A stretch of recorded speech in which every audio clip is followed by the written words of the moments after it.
Bonsoir, bonsoir, bonjour. C'est Congo News 24. Bande Koranga, comme toujours, avant de commencer notre émission, nous disons merci à Dieu. Nous disons merci à nos chers abonnés et téléspectateurs qui nous suivent partout dans le monde entier et en RDC. Bande Koranga, soyez les bienvenus dans l'émission Nabissé Alléluia. À la une, et yindi congolité sur table de Mbosso à l'Assemblée nationale. Congolité comme le kola mesa ya Mbosso. Ayambiango maboko mibale. Alors eza ya koyinda bande konangai. Ambongo aza contre yango. Boko yoka kamitatu. Donc batu ba déclaration sur mon émission. Tous à la connecter. Bande ambongo a sepel na mouti. Alors, on va parler encore. Arrestation de Mike Mukebai. Bandeko, les immunités de Mukebai levées, il sera poursuivi pour menace de mort. Jeté Ngobila à Fundaki. Alors, toko développons ensemble. Deuxième point, Bandeko Nangai, Obalobaka et Indi. Assainissement de l'armée bandi. Aïturi, la cour d'appel condamne le commandant second du 11e bataillon, colonel Eric Sadiki, à 10 ans de prison. Bande Kwaza allié ya ADF. Mais, officier supérieur ya Fardis. Vous comprenez ma kambangu? Alors, Fatia Lubaki donc, assainissement total. Alors, Aza Ozare, 10 ans de Aza condamné, 10 ans de prison. Bakangake yé monté, Bakangake na ba compagnon na yé, un sergent et un major, moko dit 5 ans, moko 2 ans. Et puis, on va parler encore. Oya site qui vous n'a Minemboué. À Minemboué, il y a eu 2 ans de prison. Il y a mindu que zomo anate. Obozomo na télémination. Donc, ça somme. Alors, bande konanga, toko développant ensemble. Alors, bande ko, to comme na premier point na biso, to za la connecter biso nyonso. Soko za na bande ko en ligne, yep se bangote mission bandi. Et comme temps auto solo, ma solo na biso ya mboka bande konanga. Awa toko division en deux. On va parler d'abord, il y a arrestation, il y a Mike Mukebai, où il va lever immunité na makambouezo leka, na assemblée provinciale à Kinshasa. Alors, après wana, tokuloba oye yindi, na mesa ya Mbosso, Congolité likola mesa donc, oyo kapene vandi likola mesa. Et ça c'est mon émission. Bogoyo kabande konanga be extrait, ndenge ni bakolobela yango. Alors, commençons avec Mike Mukebai. Bandeko makambo oye lekaki na zone na assemblée provinciale à Kinshasa. Alors Mukebai azaki poursuivi. Dossier et comment qu'il a niveau que de Mike Mukebai il faut pas poursuivre. Bandeko eza somo parce que eza makambo oyo même yé moko s'attendait nina azaki andima kiteke koma na niveau oyo. Alors justice ezo sala musala nango, les immunités de Mike Mukebai levées, il sera poursuivi pour menace de mort. Ne bozo mwana titre na sewana na mupanzi à gauche. Alors bandeko bureau ya assemblée provinciale à Kinshasa balongoli immunité na ye boyebika makamoza niveau ngobila ba menace zaki makasi. Le bureau de l'assemblée provinciale de Kinshasa depuis ce jeudi 8 juillet 2021 les immunités du député Mike Mukebai après le réquisitoire du procureur près de la cour d'appel de Kinshasa Gombe. Cette décision intervient après le refus de l'élite provinciale de Lingwala de se présenter ses moyens de défense face aux allégations contenues dans les requêtes du procureur. Mukebai a salaire moko grave. Tango bafundi yo, il faut yo sa la défense au coma. Procureur a komela kiye a senga ki a sa la défense a beti en okara. So bere. Alors tozo mona ki a aucune prison. Pour Mike Mukebai qui se base sur le cas du sénateur Augustin Makasampoyo dont ba kamoko à peu près semblable. Alors, yé pena ba lever ngombala moko na l'Assemblée provinciale. À l'Assemblée provinciale de Kinshasa. En effet, Mike Mukebai est poursuivi en justice par le gouverneur de Kinshasa, Jetini Ngobila, et ses collaborateurs. Ces derniers avaient déposé 5 plaintes contre Mike Mukebai, notamment pour menace de mort à l'encontre de Bélise Okonda, coordonnatrice de communication du gouverneur ya Jetini Ngobila. Boyoke bandeko dossier eza dossier moko esi wumelaki. Alors, bakneo déposé plainte. Les bosso bataille 4 plaintes. Parmi les plaignants, on cite le gouverneur Ngobila Mbaka, son directeur du cabinet, Maître Freddy Bonzeke, l'assistant principal du gouverneur Levin Pai et le coordinatrice de la cellule de communication du gouverneur Bélise Okonda. Menace de mort. Faut tala makambo tozolo ba Mukebai. Bango bazana ba preuve. Alors, bandeko, situation est principale dans le situation est à Kala. Maintenant, ne bozo mona wana, donc immunité na ye ezali balongoli yango. Elongwe, Elia professeur Lingwala, bandeko, alekanye ba télévision, na ba réseaux sociaux, tout ça, alobaki mingi na ba réseaux sociaux et tout ça. Maintenant, l'heure wana ya zoloba. Pourquoi pas à répondaka na procureur? Le procureur l'a invité à une correspondance adressée directement pour y à répondre na ba plainte ou ba sali. Mais erreur na ya mona ke batanemi ko le kana réseaux sociaux koloba. Donc, Mukebai a sa l'erreur beaucoup grave. Il fallait, parce que dans un état de droit, il fallait tant procureur à Komela qui y a répondre. Cette consultation est comme difficile. Assemblée provinciale ya Kinshasa ba longoli immunité na ye. Alors bâtir devant la justice. Ils ont montré clairement ba kangai. Bande koza mawa, mais batio ba Jetini Ngobila. Bayebi pourquoi makambo basali Mukebai. Alors makambo belé makambo justice bongaka. Au lieu que ne koloba loba na oye ka sala be monsieur belé na tena ba réseaux sociaux na ba dossier. Ce qui yo au prononça qui menace de mort. Mais pourquoi pas répondre au procureur que Ngana Salaki a voté? C'est ça. Hein? Il n'a pas répondu. Donc procureur n'a pas comme la Mike Mukebai, il connaît. Vous comprenez, gars. Yango bomoni batape perde nde bozomona atande bozomona ye Jetini Ngobila bato yo soki likamoka kusaka kerer parce que bango bayebi ayebi pona nina ao kangsa Mike Mukebai makamusungano to yebe oto omona kwa menace de mort ya coordinatrice tozomona ka yango. Mais makambo belé passe awa le kamuna lobaki na coordinatrice ya communication ya Ngobila Bélise Okonda alobaki as menace de mort à l'encontre ya Bélise Okonda. Ngobila lukato akangsa yo. Alors tout ça n'était de droit. Mike Mukebai fallait comme la procureure. Il n'a même pas. À passer ma temps sur nos réseaux sociaux. Les réseaux sociaux hier. Lucas c'est ma camarade justice. Tu as réseaux sociaux ba loba na ba onde ba zoloba. Alors, eza ma wapona ye. Soke zaka loba ki yango. Soki ba conseiller makam. Wane ko yeba na kuna. Mais il fallait à répondre. Alors bandeko toleka directement na Congolite.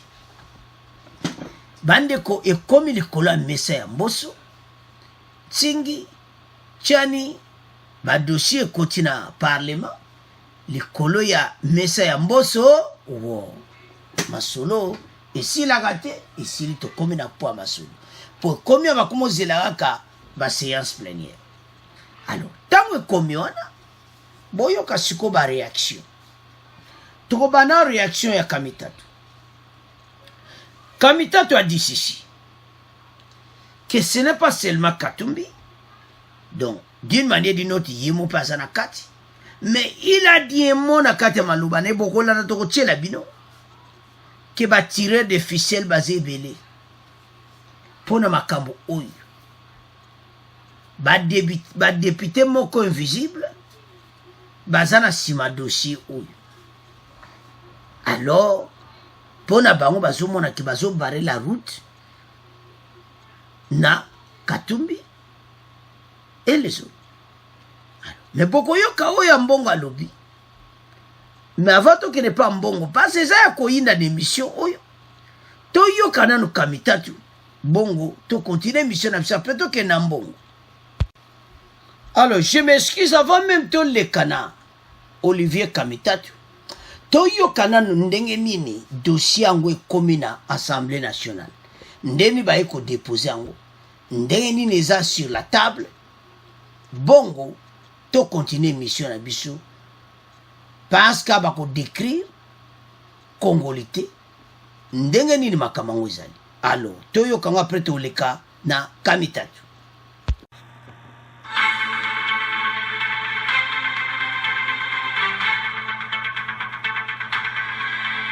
Congolité, le texte de Noël Tchani sur la table d'Ombosso annonce le quotidien Le Phare. Selon ce journal, le président de l'Assemblée nationale a réceptionné jeudi ce projet de loi sur la nationalité des mains du député Nsingi Pouloulou. C'est un texte élaboré par le candidat à l'élection présidentielle de 2018, Noël Tchani, et qui sera discuté lors de la session parlementaire prochaine, explique Le Phare. Sous le titre « Congolité, préserver le vivre ensemble », le quotidien L'Avenir explique, à travers cette proposition de loi, l'honorable Nsingi Pouloulou affirme qu'elle donne à tout Congolais, de partout, de jouir de ses droits de Congolais tout en régulant l'accès à certaines charges au sommet de l'État.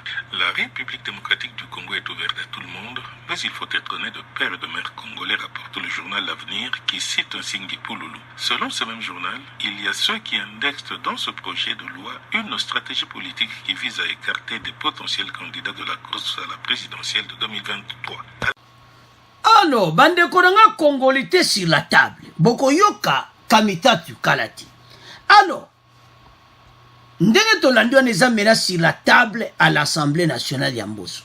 Donc séance kantango ya plénière katanzo banda na septembre, masolo etambuli. Alors bandeko nanga eza ya koyiba. Parce que maloba ezoloba ma ebele ambongo kuna pa telemi. Voilà, faut fungola mission nango. Mais makambo eza na kati nango. Avant meto ya na bango bato tout bazo se plaindre. Tout mekanan koloba ensemble. Et l'on y eza mabe na kati ya Congolité. Parce que zalaki na lera Mobutu, to tiele bino na émission oye lekaki. À l'époque de Mobutu, la constitution c'était clair, il faut être des pères et mères congolais pose à la présidente de la République. Wana lera Mobutu. Et ça, il n'a qu'à la constitution. Alors, baye pendant les 20 ans où il est qui 21 ans, baye, va changer la constitution. Il faut y aller aux environs, il y a 2002, 2003, avant l'élection en 2006, va changer la constitution où que Moutinionso a comme un président de la République. Mais dans l'ère Zaïre, la République du Zaïre, Mobutu atika, tout le bas qui est mission passée, et ça qui est bon.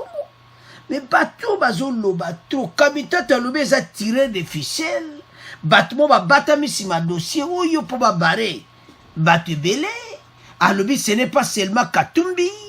Donc, bandeko, to stambo yo kaibol mais, Ce n'est pas possible. Batu babatami, oh. Tirer des ficelles, alors. Bandeko. Congolité ezo sunga makambo ebele. Tozo ya na deuxième point. Bomona comment armée eza trahi. Na les infiltrés. Bandeko. Soki makambo ekoti. Toza suna problème na armée. Parce que nous devons comprendre que officier supérieur, il faut père et mère congolais. Parce que nous trahir Mboka. Et ça, tu as un deuxième point. Comment kanga bangan kasra ko tia bangon en prison. Congolais c'est très important bande ko vodo supporter. Donc bateau balinga Congo tende bazoboya. Hein? Tous au moins les kamabé na katite. Soba lui que papa maman za Congolais te mabé ça.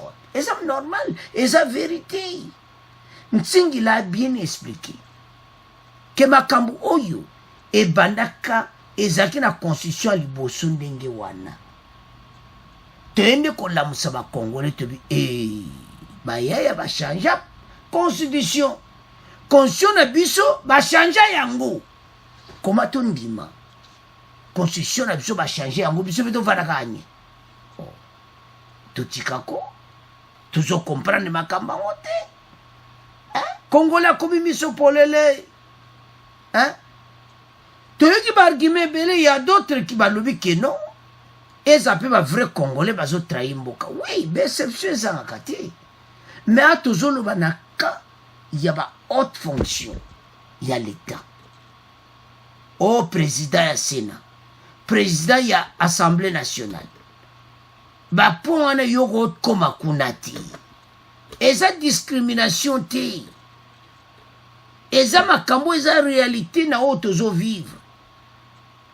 Tabande konation de bazo kufana est ponani.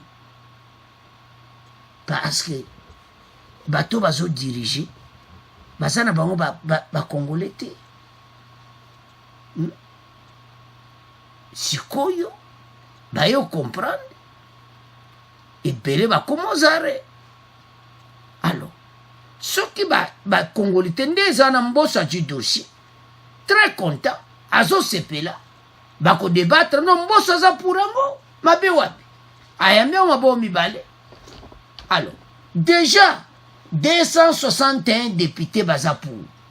Donc c'est l'équipe ya on somo mubulu koti passe d'après Nsingi 261 bandimi bona musu baza connecté botala ba malamu. Alors la majorité 261 bandimi dossier c'est bandeko déjà fuite bimi Nsinga lobi que 261 bandimi yango. Donc déjà basi ba tchema nzaka ke tondimi yango. Tango le kara débat bison to asima nango bayaya marche tambo. Alors selon Kamitatu alo ba tirer des ficelles. Batumo ba batami simwa baza be invisible ba batami sima dossier. Alors toyoka Kamitatu bon to continuer mission na biso. On peut deviner facilement les arrière-pensées de ceux qui lancent ce débat. Il y a des instigateurs, ceux qu'on appelle les tireurs de ficelles. Je ne veux pas croire que c'est un député anonyme qui veut un peu de publicité, qui va descendre les marches et qui est accueilli par la presse. Son heure de gloire, derrière, il y a les tireurs de ficelles. Je pense qu'il y a une arrière-pensée politique très claire qui est d'exclure ceux et celles, parce qu'il n'y a pas que Moïse Katumbi, qui ont peut-être l'ambition d'apporter une offre politique au peuple congolais. Pour nous, il appartient aux Congolais, et seul aux Congolais, de choisir librement à travers un processus qui soit ouvert, qui soit crédible, qui soit démocratique, qui soit apaisé et qui soit inclusif, les dirigeants qu'ils choisiront eux-mêmes librement pour conduire les destinées de notre pays. Donc je pense qu'il y a effectivement un agenda caché, mais là, nul ne peut le dire ouvertement, puisqu'il est caché. Et je pense que ceux qui se cachent, nous devrions les blâmer parce qu'ils n'ont pas le courage de travailler à visage découvert. Il faut que nous sachions qui est derrière ce projet. Ce n'est pas quelqu'un venu des États-Unis vaille que vaille. Ce n'est pas non plus un député anonyme. Derrière, il y a une machine politique et nous la dénonçons. Alors, Bandeko Nanga, tu l'as dit clairement, Olivier Kamitat, il a dit qu'il y a une machine politique derrière, donc de tirer des ficelles. Ce n'est pas qu'à les États-Unis, aïe, et tout ça. Abi, ils ont tiré des ficelles. Nassima, il y a dossier, on a batami, pour freiner, batumusus. Bandeko, et tchepe nao baluwa kalokito. Somo li kamboche makele. Ils ont vrai dossier. Parce que ils ont en faveur ba Congolais. Bango ba yiki ba Congolais ba lingi yango. Ba yebi ke Congolais nyonso aza pour loi yo tchani. Yango bozo mona ke mokili etelemi. Bandeko. Mais pourquoi pas notre beau pays to récupérer yango. Bandeko,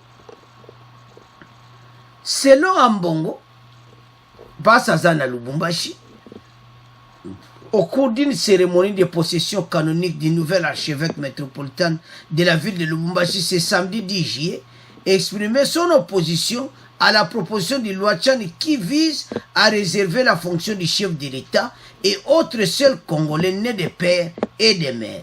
Une proposition de loi déjà déposée à l'Assemblée nationale. Selon Cardinal Ambongo, à Lobi-Boé, cette proposition apparaît comme un instrument d'exclusion et de division. Je vous invite tous à rester extrêmement vigilants par rapport à toutes ces initiatives. Mais Tozo y est bâti. Ambongo a lobby que ils ont divisé le peuple. Non. Biso Tozo mon a tes places, ils ont divisé. Ba Congolais coutent ensemble. Coutent nsinga lobby que poto président à la malamu. Muta yebi position ke nde na zabo. Mabeza wapi. Donc, nde tolandi kamitatu, tolandi Ambongo, nde na tangi, comment j'ai lu, mais toujours mona clairement que, on va mona qu'il y a division, va exclure Batumusus. Il n'y a pas d'exclusion. Maintenant, ensemble pour le changement, menace de quitter l'union sacrée. Pourquoi? Alors que le droit oyo batubazo landa, et ça droit normal. Yango somona partout, on parle tous de Katumbi, mais alors que batubazé belé. Tolandi Kamitatu, il a dit, ce n'est pas seulement Katumbi. Dona yemo Kamitatu, il y a beaucoup de gens, bazan inspiration politique. Katumbi a luka un jour, pas de poste mon Kamitatu peut poste mon élevé. Alors, selon Noël Tchani, ce n'est pas seulement le poste à président de la République, président du Sénat, président à Cour constitutionnelle, président à l'Assemblée nationale, premier ministre, et puis chef d'état-major, et puis haut officier à l'armée. Parce que qu'on n'a pas de problème. On go comme un général. Hey! Papa Kombonani. Oh, Papa Komboboué. Ah! Azawapi. Bon. Oh, Azana, Sud Kivu. Ah! Ah, mais les bailleurs qu'on vérifie, Azana na R, ou bien Azana BI, ou bien Azana OI. Oh. Azana aussi, on a ouvert au plateau. Pourquoi on a minemboué? Oh, Azawapi. Oh, Azana minemboué. Ah! Baké par yo. Vous êtes, oh, je suis le colonel. Colonel, ah. Bon papa ça. Oh, papa ça na minembou. Bon maman. Maman ça na minembou. Oh. Malgré pas monsieur. Yo na no chef d'état-major. Oh. Oh, je m'excuse, major. On major, Oh. Bon papa. Papa ça na minembou. Bon maman ça na minembou. Donc, bon comprendre les gars qui bango tout. Sud qui vous va mon passe. Minembou, n'aime tout. Tous les dossiers. Alors. Bah, comment on a que tout vivre bon moko ensemble na bino, mais bon tu vas poste à mineneti. Pour le zaki bien et je me donc Nsingi il a dit clairement que bayaki comme ba réfugié. toyambi ba malamu mais ba zongse biso makamba bien dit c'est clair kutu ba préférer que mboke comme partir donc so ozotala ba dossier ozomona situation eza mobulu ce n'est pas possible batu oyo bandeko na ngai bazodéclare badéclaration to bazosala congolais azomona ngo ke pourquoi bazodéclare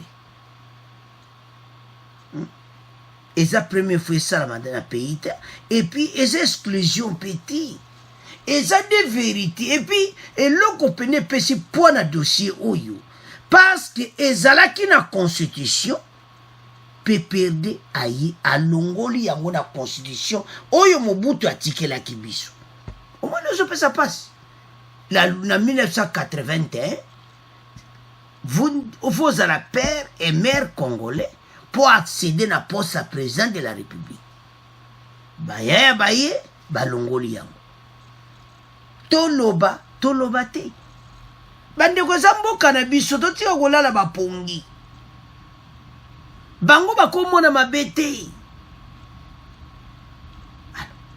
tozoyeba te pourquoi maintenant ensemble pour le changement menace ya kokite union sacrée union sacrée ezaka majorité tala siko 261 députés bavote pour la loi Tchani somona siko bo mosusu wana eza mobulu eza ya koyinda esi eyindi nango deja toyemba ebino loko barefugie bozwa baposte oyo etikali wana botikela yango biso na ndenge mabe te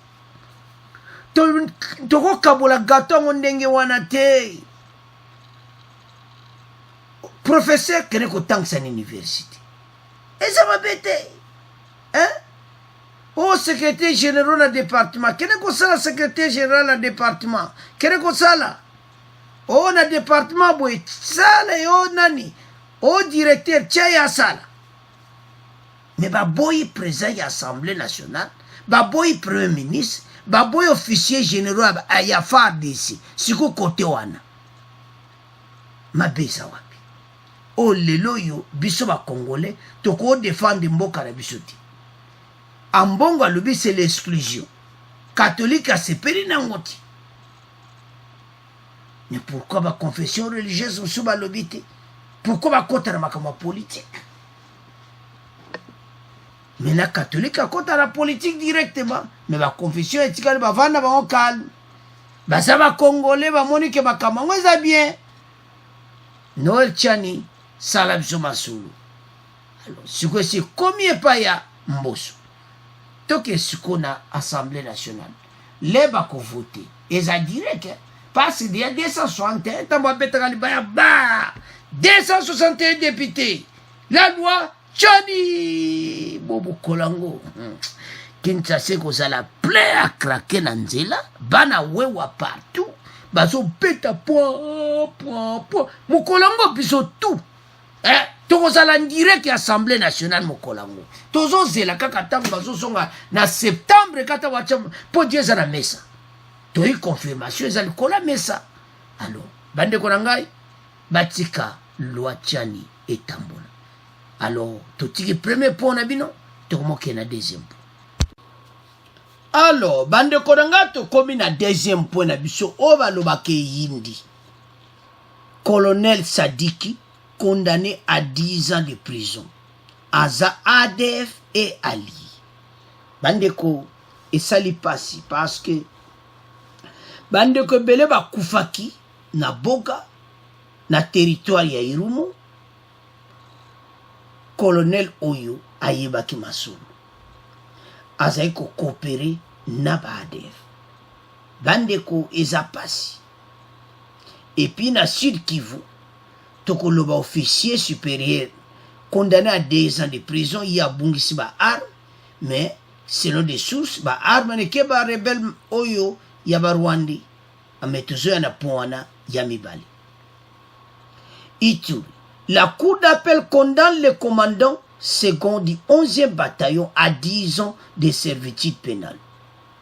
Le commandant second du 11e bataillon basé à Boga, dans le territoire d'Irumu, colonel Eric Sadik Exaucé, a été condamné vendredi 9 juillet à 10 ans de servitude pénale par la cour d'appel de l'Ituri. Lui et deux de ses compagnons, dont un capitaine condamné à 5 ans de prison et un sergent-major à 2 ans, ont reconnu coupables de violation des consignes Bandeko Bolanda de l'attaque des villages de Tchagiboga par des ADF et alliés ayant causé la mort à plusieurs civils. Bandeko, tu n'as combien? 50 civils bakufaki na Boga. Bango bapesi ba faux consigne na armée. Pour ADF aya asala masolo pona nini asia jimbongo ya ADF. Bandeko bato baza bandoki ya Congo. Baza bato mabe bato oyo. Ezo sala pasi na motema. Ce n'est pas possible. Bandeko tolandaka yango 50 civils tués babomaki. Donc so tali makambo oyo esalaka pasi na ndenge moko ya mokiti. Donc pona bango basali bambiscade na bango, basali basolo na bango, peuple congolais akufa na ye. Mais bango kuna kutu bazate. Donc il s'en fout de tout ça. Bandeko ezo sala pasi komona babiloko aboyi. FARDC bandeko azo sala musala. Mais yango bozomona banda kala makambo ezo sala. Bandeko bo comprendre que tu 10 ans on est amoké. Bandeko ba consigne donc makambo eza lelote. 10 ans na kutozo mone za moke bandeko na ngai. Hein? Coupable de violation des consignes au moment de l'attaque à village. Batouana ba ye, ya yebsi FARDC apesi mo ba fo ba consigne mo kende kote kuna kote mo. Pona nini ADF ya aboma batu. Tout ce comprendre les dangers pays n'a pas courir. Le colonel Eric Sadiki Exaucé. Pour bango ba ko chenome ba kombo. Toko salate bandeko, il y a des Hutus. Rwandais, maza Hutu. Nde mona biso. O to mona mbala moza ba Tutsi, mais ba Hutu Rwandais baza. Hein? Et si toujours comprendre dango. Baso foute bela mbongo. Officier supérieur, un commandant, il y a 11e bataillon. Vous comprenez, commandant. Badef y attaque, au lieu de défense salama, il y a pesi ba fo ba consigne. Ba ye ba bomi bat, makamoza lelote. Sikoyo, ce que nous sommes mona makambabo, je pense maintenant. Pendant les 20 ans, ezalaki ndenge nini. Donc, baso sala na bango nde balingi Kinshasa bavani nye. Pendant les 18 ans, bavani na bango. Quand Fachi est arrivé à Ituri à dénoncer directement la mafia au sein de l'armée, baso lia bambong baso kosala ba effectif. Le colonel Eric Sadik, condamné à 10 ans de prison. Ezamouké. Azamouké, il fallait même 20 à 30 ans. 50 bateaux y a bomi. 50 bakufaki mukola. ADF a bomi 50 Congolais. Ba innocent. Pour commandant apesi consigne ya mabe. Pour ba bomo ba Congolais, ADF apesi ekop ozozwa mbongo mpo oboma ndeko na yo. Ah, notre beau pays. Ça fait mal l'émission. Il faut pas instaurer système à sika. Il faut mboka na biso échanger. Tout le monde a makamba sika bandeko nanga, ce n'est pas possible yo sala pasi na motema. Ke bandeko na biso bakufika po commandant ya 11e bataillon ale na mbongo ya ADF. Bandeko bakufa. Oh, pour ani motema mabeboye. Pour quel esprit? Beaucoup si là. Mbala oyo. Assainissement de l'armée comme Fatil avait dit. Bino nyonso boko bimarakati armée. Bandeko, trop c'est trop. Ce n'est pas possible. Avançons. L'affaire remonte au début du mois de juin dernier. Les villages de Tchabi et Boga, dans les chefferies, qui portent les mêmes noms, sont attaqués par des ADF et alliés. Au mois de juin, les villages de Tchabi et Boga, dans les chefferies, qui portent les mêmes noms, sont attaqués par les ADF et alliés. Yé Azumbongo. ADF aye, attaqué na ye, asali oya lingi, ba yebete commandant na bango. Même ADF, yemuta antina batune ke boke huboma, bobanga na binoti, basi bali agila. Boke ka boboma bango, pour commandant sali akimbo. Hey! Non, non. Ah là là, notre beau pays. Mais, makambo oyo, ezo komana suka. Oyo tu oyo, eza gouvernement, oyo etambusa ki biso pendant 20 ans na kati ya molili. Na ténèbre, na ete so ba mvuta ki biso. Na so yeba te, bato basa yo koko loba mais. Bon, faut y péter, ba me die ezala ki pena. Donc, mawa trop. Donc, ezo sala pasi pe mawa. Alors, bandeko eza pasi. Wana ezali ya Ituri. Kuna baza combien? Misato. Sikoto kende na Sud Kivu. Kuna un officier. Ye wana bozomo na téléminasi. Aminemboui. Un officier supérieur. FARDC condamné à 2 ans de prison pour perte d'armes et munitions. Ye batuni minduki eza wapi, ba arme eza wapi, oye bungi. Ye apesi yango ba colonel Rwande makanika batu na ye bakenda yango. Donc eza mawa. Andeko pays et comme appelé que pays pene comme donc corrompu. Ah, notre beau pays. Et ça passe. Mais, les Congolais, tous y campiko. Tout quoi arriver à la destination à Visso. Et aider ces causes-là, assaini proprement des Fatia Lubaki. Andeko, bateau yo, nedi ye o asiwana ye ba arme zomo anati depuis mois de décembre arme zomo anati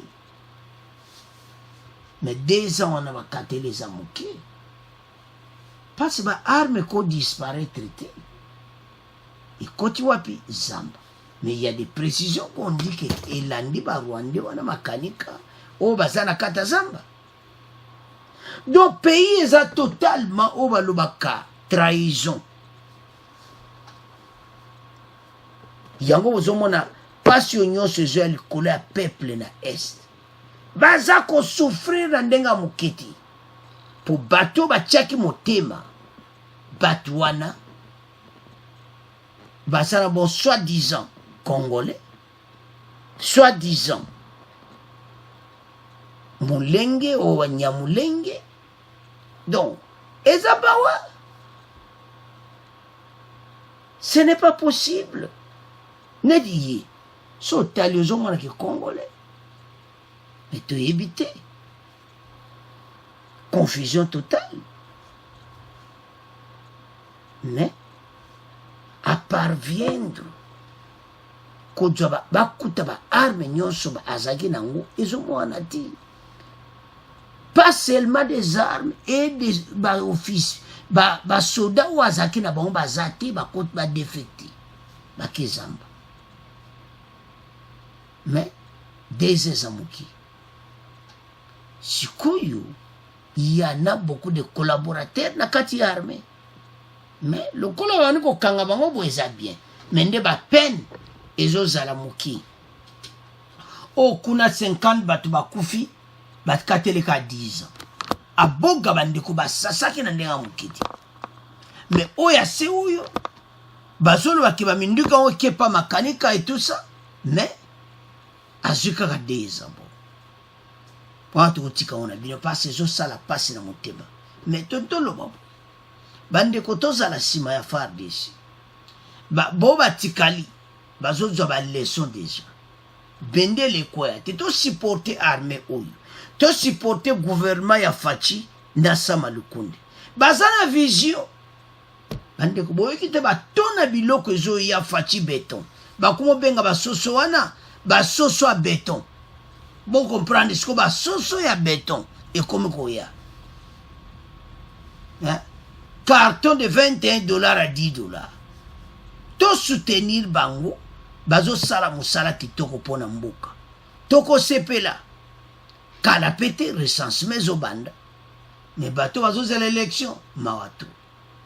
Parce que même occidentaux, bazo sepela na loi tchanité. Occidentaux, na ba américain bazo sepela na loi wanate. Mais vous en achetez union sacrée majorité. Tout ce sont 261 bandimi. Et sont les canons en septembre. Mais, occidentaux, bazo se pena loi chaniti. Fachi ozano ga calme. Oza nzambe, ba congolais baza simana yo. Bako supporter yo. Ma bolongo na sekaka, comme d'habitude. Guerre wana ese aussi là. Congolais akuma kuyemba la Fachi tango koma Thompson kaka combien Thompson na mobimba 200 francs masolo peno yo gadongo ekiti na nenga mukiti bo kombe carton zeso na komba tia na $10 bo sabuta wa mutu nyonso à s'en sortir au kata du 1000 francs congolais allez. Wa place va comprendre pas Fachi azo mema mboka na mzela kitoko. Alors bandeko toza la connecter, to supporter Fachi. Alors c'est à ce point to komiko clôturer mission na biso. Merci na Bolandi. Merci na ba commentaire. Bon continuer ko s'abonner, bon partager bandeko na ngai pour aider biso. Au revoir, à la prochaine.